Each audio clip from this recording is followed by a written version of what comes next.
কত বছর হয়ে গেল জয়নগরে মোয়া খাওয়া হলো না। শালা ভাবছি কেউ যদি আমাকে খাইয়েছে না, আমি আমার এই মেয়েটাকে তার হাতে তুলে দিতাম। আরে বাস, এত সুন্দর অফার! এই অফারটা যদি আমি কাজে লাগাতে পারি তাহলে এত সুন্দর গার্লফ্রেন্ডটা আমার।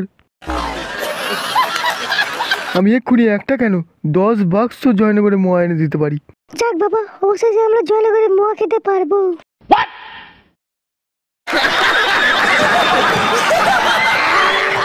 রানীমা, আমি বাহুবলীর দোকান থেকে 1 কিলো জয়নগরে মোয়া কিনেছিলাম।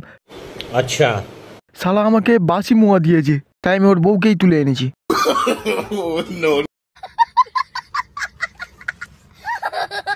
আপনারাই বলুন আমি ঠিক কাজ করেছি কিনা। আরে হ্যাঁ শালা, তুই ঠিক কাজ করেছিস।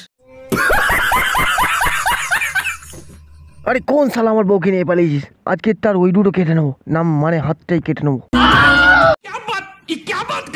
বাহুবলীর দোকান বন্ধ করে দেওয়া হোক, বাহুবলীর দোকান ব্যান করে দেওয়া হোক। আচ্ছা আচ্ছা, ভেবে দেখছি।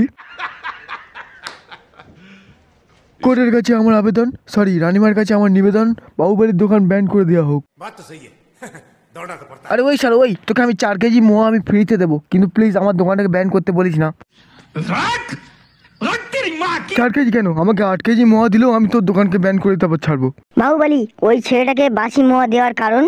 ও ভাই, মারো মুঝে, মারো মারো মুঝে, মারো। কারণ এই মানুষের বাচ্চা আমার কাছে সারা বছর মোয়া খাবে, অথচ 1 টাকাও দেয় না।